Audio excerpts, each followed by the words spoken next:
এই বিশ্বকে medical science, technology এগুলো কারা দিয়েছে? প্রযুক্তি, টেকনোলজি, উন্নত সমরবিদ্যা, রসায়ন, চিকিৎসা শাস্ত্র, কোন শাস্ত্রের নাম বলবেন? জ্যোতিষশাস্ত্র। কারা মূল থটস গুলো কারা দিয়েছে? গোড়ায় গিয়ে দেখেন কোনো না কোনো মুসলিম মনীষীর নাম পাবেন। গোড়ায় গিয়ে দেখেন কোনো না কোনো মুসলিম মনীষীর অবশ্যই নাম পাবেন, অবশ্যই পাবেন। তো এই শিক্ষা সিস্টেম তো জেনারেল শিক্ষার বিরুদ্ধে না, কিন্তু আমাদের সিস্টেমটা আমাদেরকে আল্লাহ থেকে দূরে সরাই দিচ্ছে। এক কথা হচ্ছে, বারবার ঘুরে ফিরে কথা এখানে আসছে কেন? সমাজ সংস্কার এবং সিরাতের আলোকে সমসাময়িক সমস্যাগুলোকে চিহ্নিতকরণ এবং দূরীকরণের জন্য সিরাতের সুন্নতেই হাঁটতে হবে।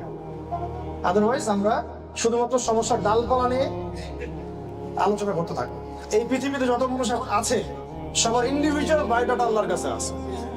এর আগে যত কোটি কোটি মানুষ চলে গেছে সবার আছে, এরপরেও যত কোটি কোটি মানুষ আসবে সবার আছে। আল্লাহ পাক এত মহান, এত বড়। আল্লাহু আকবার। ওয়া কুল্লুহুম, শুধু তাই না, শেষেরটা হচ্ছে ওয়া কুল্লুহুম, এবং তাদের সবাই আমার সব দাস। ওয়া কুল্লুহুম আতিহি ইয়াউমাল কিয়ামাতি ফারদা। সুবহানাল্লাহ। আমার দাসদের সবাই কিয়ামতের মাঠে একা একা নিঃসঙ্গ অবস্থায় আমার সাথে সাক্ষাৎ করবে। আয়াতুল ওজন বুঝতে পারছেন? আমার আল্লাহ পাক বলছেন তার দাসদের সবাই, আল্লাহর দাসদের সবাই কিয়ামতের মাঠে একজন একজন করে ইন্ডিভিজুয়ালি আল্লাহর সাথে সাক্ষাৎ করবে। আল্লাহ পাক এত বড়। আমি একটা বিষয় বুঝি না, যে আমরা যদি সেকুলার রাষ্ট্রই গঠন করতে হয় তাহলে প্রত্যেকটা ডিপার্টমেন্ট ওয়াইজ আমরা কেন ভাগ করে দেই না? ধরেন সনাতন ধর্মাবলম্বী ভাই, সনাতন বলছি তাদের ভাষ্য অনুযায়ী আর কি, কারণ পৃথিবীর সবচেয়ে সনাতন ধর্ম ইসলাম। সবচেয়ে সনাতন ধর্ম কি? ইসলাম। এরপরে শিরকের উৎপত্তি হয়েছে নূহ আলাইহিস সালামের যুগে। তাদের ভাষ্য অনুযায়ী বললাম, তাদের ধরেন কোনো অনুষ্ঠান হচ্ছে, সেখানে আমরা কেন তাদের ধর্মাবলম্বী মানুষদেরকে আলাদা করে দিচ্ছি না?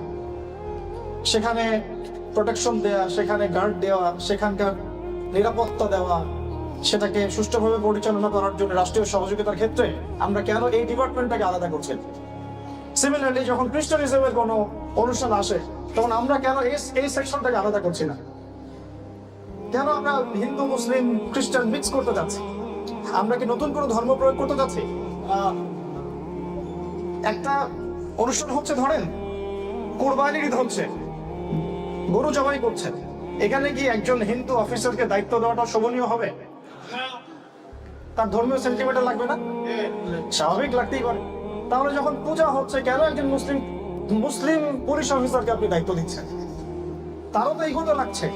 সে হয়তো বলতে পারছে না, কিন্তু তার চাকরির কারণে সে বলতে পারছে না, কিন্তু তার কিন্তু খারাপ লাগছে। সিমিলারলি যখন একটা বড়দিন হচ্ছে সো-কল্ড, তখন কেন মুসলিম সেনাবাহিনী অফিসার সেখানে পাহারা দিবেন? অন্য অফিসার দেন আপনি। আমরা কেন মুসলিম প্রধান দেশেও ডিপার্টমেন্ট গুলোকে আলাদা করতে পারছি না? ইসলাম শুধুমাত্র একটা ধর্মীয় কৃষ্টি কালচারের নাম নয়, বরং এটা পুরো একটা কোড অফ লাইফ, যে আমার পুরো জীবন ব্যবস্থাটাই এর মধ্যে আওতাভুক্ত। যখন আমরা এর বাইরে চলে যাই তখন আমরা সেকুলার হয়ে যাই। সেকুলার হয়ে গেলেই আমরা সব ধর্ম গুলিয়ে একটা নতুন ধর্ম বানানোর চেষ্টা করি, এবং এটা আপনি বুঝে বা না বুঝে এই সেকুলারিজমের পাল্লায় পরেই ঈমান হারাচ্ছেন, কুফরি করছেন, শিরক করছেন। মেরি ক্রিসমাস বললেন, হয়তো বুঝে বলেন নাই কিন্তু শিরক হয়ে গেছে। হয়তো বুঝেন নাই কিন্তু শিরক হয়ে গেছে। কত বড় শিরক? আকাশ ফেটে পড়ার মতো শিরক। আমি একটু আগে দেখালাম আয়াত, আকাশ চূর্ণ বিচূর্ণ হওয়ার মতো শিরক। আরো বিস্তারিত অনেক তাফসীর আছে, ওইটা আজকে আলোচনার টপিক না। তো প্রথম যে কথাটা আমি বলতে যাচ্ছি, যে আমরা মুসলিমরা যেন এই কনসেপ্টটা দূর করতে পারি। কোন কনসেপ্টটা? ইসলাম শুধুমাত্র নামাজ, রোজা, হজ, যাকাত, তাসবিহ, তাহলিলের নাম নয়। খালাস। ইসলাম শুধুমাত্র নামাজ, রোজা, হজ, যাকাত, তাসবিহ, তাহলিলের নাম নয়। ইসলাম হচ্ছে একটা কোড অফ লাইফ। আমি নামাজ পড়লেও কোরআন সুন্নাহ ফলো করেই পড়তে হবে, আমি ব্যবসা করলেও কোরআন সুন্নাহ ফলো করেই করতে হবে, আমি চাকরি করলেও কোরআন সুন্নাহ ফলো করেই করতে হবে, রাজনীতি করলেও কোরআন সুন্নাহ ফলো করেই করতে হবে, অর্থনীতির ক্ষেত্রে গেলেও কোরআন সুন্নাহ ফলো করেই করতে হবে, সাংস্কৃতিক জীবনেও কোরআন সুন্নাহ ফলো করেই সাংস্কৃতিক চর্চা করতে হবে। সিমিলারলি শিক্ষা সিস্টেম যখন বলবো তখনও কোরআন সুন্নাহ ফলো করেই করতে হবে। এটা কি হয়েছে? একটু পিছনে চলে যান, 71 সাল, আরো পিছনে যান 47, যখন থেকে পরিবর্তনগুলো হয়েছে, বড় বড় পরিবর্তনগুলো, ব্রিটিশরা চলে যান পর থেকে, আসলে কি এমন কোন রাষ্ট্রীয় কাঠামো গড়ে উঠেছে কিনা? না, বরং আমরা মুসলিমরাই এখন পর্যন্ত আইডেন্টিফাই করতে পারি নাই যে আমাদের আদর্শিক দ্বন্দ্বটা কোথায়। আমরা যে শিরকের মধ্যে ডুবে যাচ্ছি, কুফরির মধ্যে ডুবে যাচ্ছি, এইসব তন্ত্রমন্ত্র ইসলামের কারণে, এটাই বুঝতে পারি নাই। এই জন্য আমার ভাই আব্দুল্লাহ মসজিদের নামাজও পড়ে, ঈদের নামাজও পড়ে, আবার সুদও খায়, আবার ওই সফর পশ্চিমা রাজনীতিও করে। কিন্তু সে আব্দুল্লাহ লা ইলাহা ইল্লাল্লাহ কালিমা পড়েছে এবং সে মারা গেলে তার জানাজা 2 বার হয়। কয়বার হয়? বড় বড় ক্ষেত্রে জানাজা হচ্ছে। সে দাবি করে আমি মুসলিম, তার বাসায় কোরআন আছে, সেও চায় আমার ছেলে হাফেজ হোক, সেও চায় যে আমার আহলিয়ারা পর্দায় থাকুক। কিন্তু এইদিকে ইকোনমি, কালচার, এডুকেশন এবং পলিটিক্স, এই 4টা বড় বড় ডিপার্টমেন্টে তারা আল্লাহর সাথে শিরক করছে, কুফরি করছে। এখন পর্যন্ত আমরা এই কনসেপ্টটা ক্লিয়ার করতে পারি নাই।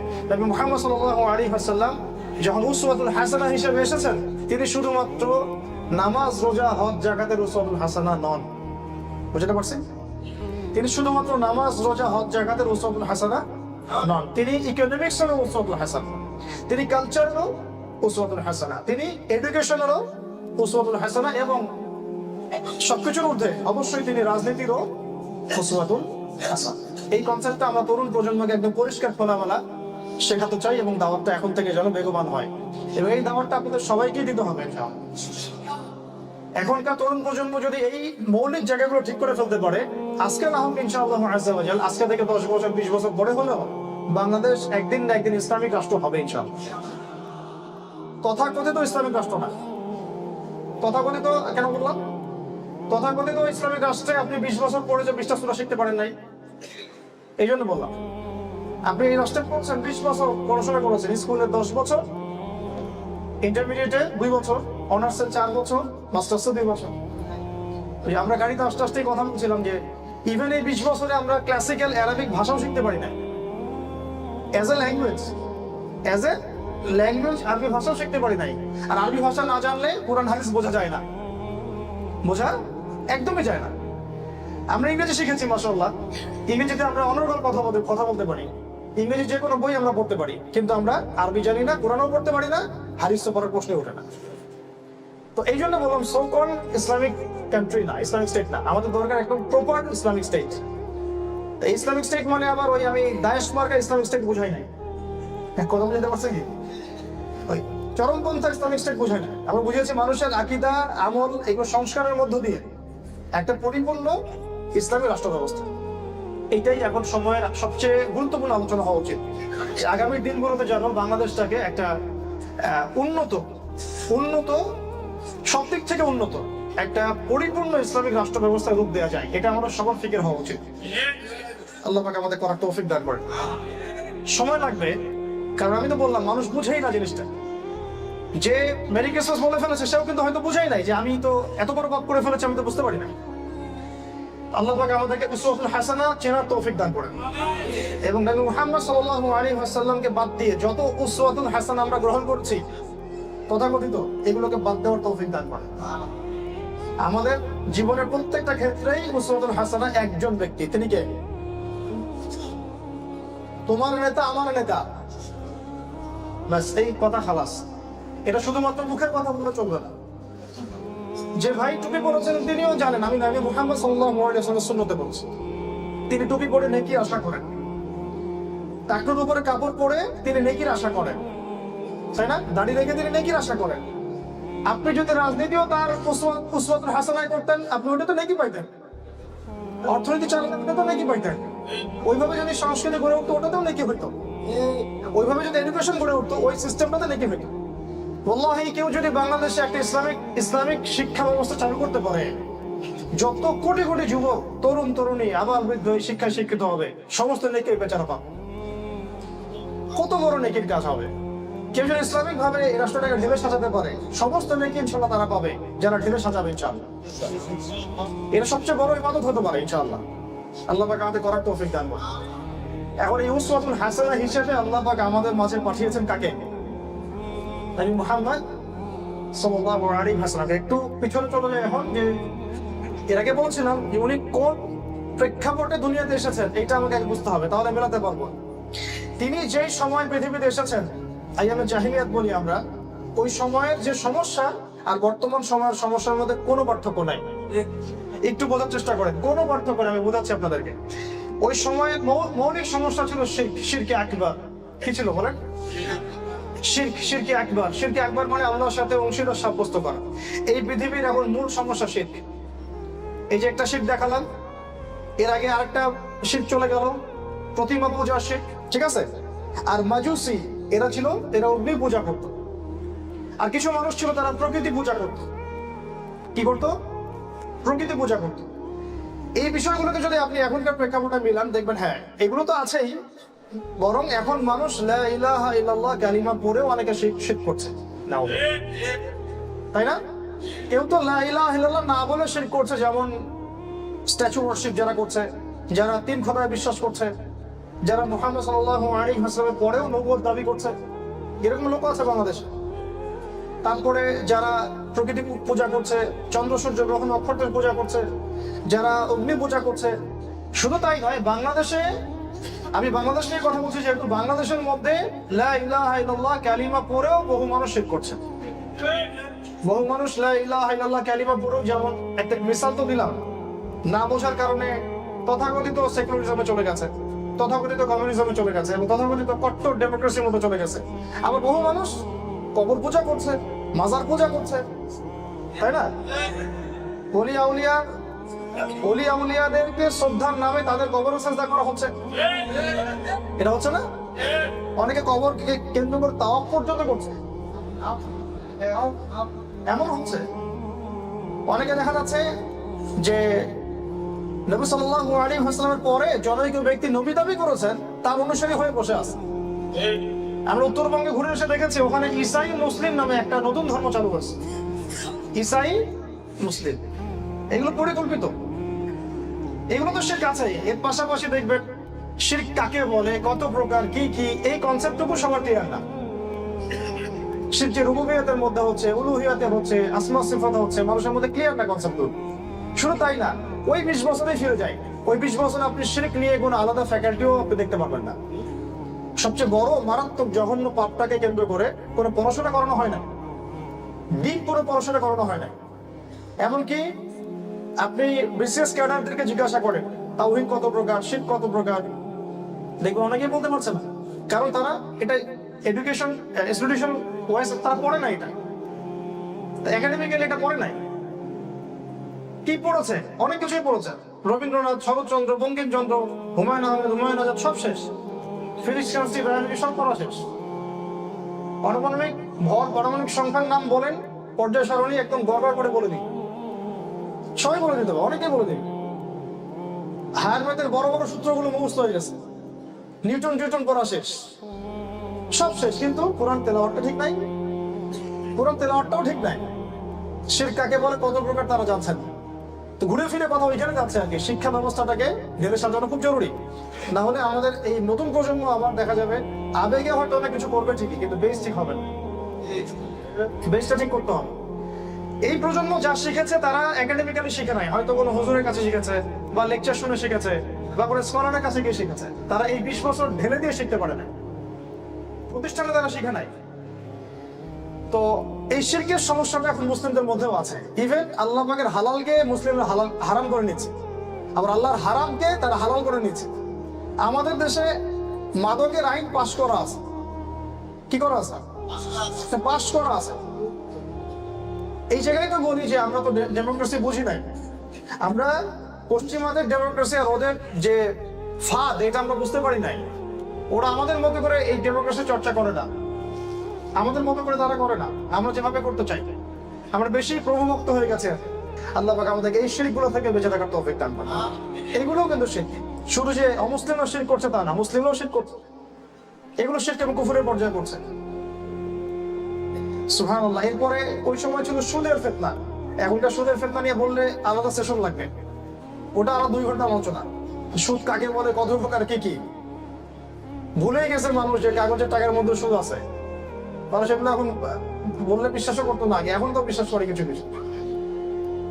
ইলেকট্রনিক মানির মধ্যে যে সুদ আছে, মানুষকে আগে বললে মানুষ আমাদের দিকে হাসতো আর, এখন তারা বোঝে হ্যাঁ এখানে সুদ আছে। আরো ভয়ঙ্কর সুদ আসবে, যেটা হলো ক্রিপ্টোকারেন্সি, এবং যেটাকে আমরা বলছি যে বিটকয়েন্স, এটা আরো ভয়ঙ্কর। এটার উপর এটা কেন ভয়ঙ্কর? কারণ সেন্ট্রাল ব্যাংকের আন্ডারে যে সুদগুলো থাকে এটার উপর সেন্ট্রাল ব্যাংকের গভর্নমেন্টের নিয়ন্ত্রণ আছে, কিন্তু বিটকয়েন্সের উপর গভর্নমেন্টের কোনো নিয়ন্ত্রণই নাই। কোনো দেশের গভর্নমেন্টের কোনো নিয়ন্ত্রণ নাই বিটকয়েন্সের উপরে। আরো মারাত্মক সুদ। আমাদের দেশের মানুষ এই সুদটা বুঝে যে এই ঈদের আগের রাত্রে কচকচা টাকা নেই, আমরা নিয়ে একটু বেশি টাকা দিই না, এখানে যে একটু বেশি টাকা দিয়ে কচকচা টাকা নিলাম এটা সুদ, সে বুঝতে পারছে। এখন থেকে মানুষ এটা বুঝতে পারে, বলে যে হ্যাঁ এটা সুদ আছে।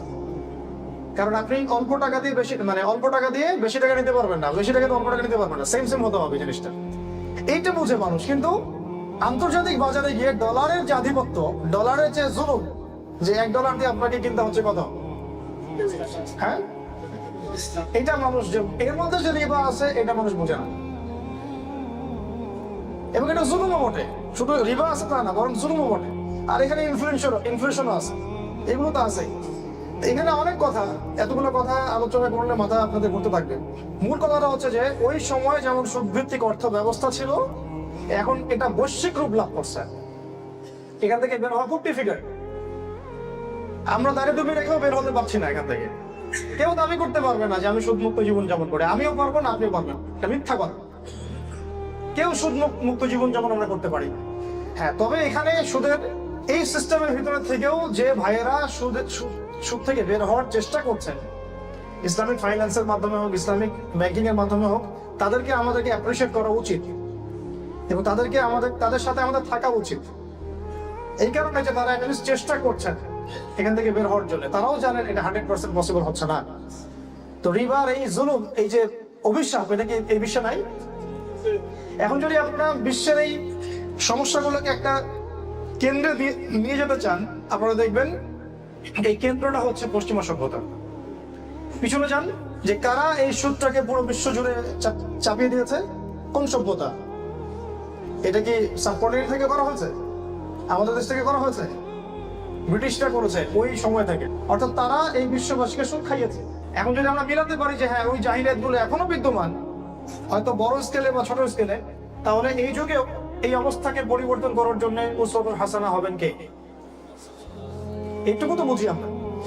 এখন কথা হচ্ছে কিভাবে নবী সাল্লাল্লাহু আলাইহি ওয়াসাল্লাম এরকম একটা অন্ধকারাচ্ছন্ন যুগটাকে পরিবর্তন করলেন, কিভাবে করলেন? এটা তো প্রশ্ন নাকি?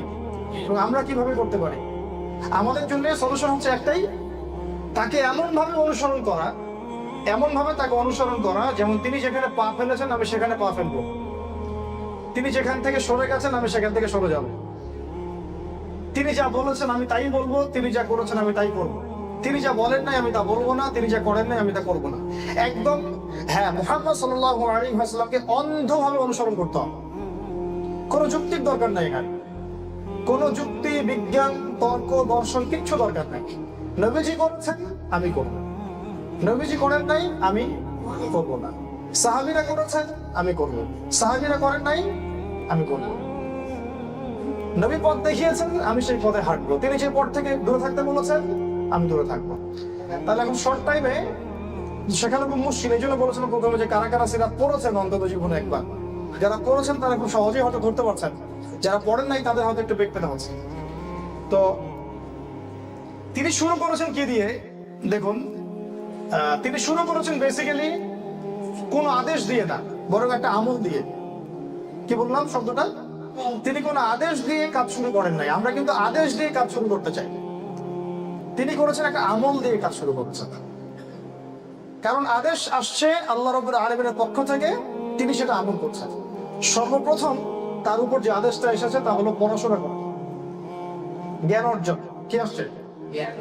ওই যে ঘুরে ফিরে কথা 20 বছর যাচ্ছে না, কেন যাচ্ছে? কারণ আমি প্রবল ভাবে ফিল করি ওই 20 বছরে যদি আমরা অন্তত পক্ষে আমরা একটা ম্যান্ডেটরি সাবজেক্টে যেভাবে গুরুত্ব দিয়েছি ওইভাবে যদি আমরা কোরআন হাদিস আরবিকে গুরুত্ব দিতাম, তাহলে আজকে আমরা আমাদের মধ্য থেকে স্কলার থাকতো, এখান থেকে মুফতি হতো, এই সিস্টেম থেকেই মুহাদ্দিস মুফাসসিরের জন্ম হতো, কিন্তু হয় নাই। আর আপনাদের কাছে পরিসংখ্যান নেই, আমার কাছে পরিসংখ্যান আছে যে বাংলাদেশে কত কোটি ছেলে মেয়ে জেনারেল শিক্ষায় শিক্ষিত হচ্ছে, কত কোটি প্রতি বছর। তো প্রতি বছর এত কোটি জনসম্পদকে আমি নষ্ট করছি, ধ্বংস করতেছে শুধু শিক্ষা সিস্টেমের কারণে। অথচ নবী সাল্লাল্লাহু আলাইহি ওয়াসাল্লামকে আল্লাহ পাক প্রথম আদেশ করেছেন ইকরা বিসমি রাব্বিকাল্লাযী খালাক। ওই জাহিলি সমাজে এত পাপ, এত অনাচার, ভালো করে মিলাই দেখেন, ওই জাহিলি সমাজে এত এত পাপ, এত এত অনাচার, তারপরেও আল্লাহ পাক কিন্তু বলেন নাই সবার আগে ইয়া মুহাম্মদ তুমি নামাজ পড়ো, ইয়া মুহাম্মদ তুমি আগে যাকাত দাও, ইয়া মুহাম্মদ আগে মূর্তিগুলো ভেঙে ফেলো। বলেছেন ইয়া মুহাম্মদ তুমি সুদ ছেড়ে দাও, ইয়া মুহাম্মদ তুমি মাদক দ্রব্য সেবন করো না। আল্লাহ পাক এমন কোন আদেশ দিয়েছেন? এত এত পাপের মধ্যে আল্লাহ পাক এই পাপগুলোকে স্পেসিফিকলি মেনশন করে সংস্কার না করে পড়াশোনার কথা কেন বললেন? কারণ যদি একজন মানুষের মধ্যে এবং একটা সমাজের মধ্যে জ্ঞানতাত্ত্বিক বিপ্লব ঘটে, সমস্যা অটোমেটিক্যালি সলভ হয়ে যায়। এই কারণে সমস্যার গোড়ায় আল্লাহ রাব্বুল আলামিন হাত দিয়েছেন। সমস্যার গোড়াটা হচ্ছে এই সমাজের মধ্যে আলো নাই, এই সমস্ত অন্ধকার।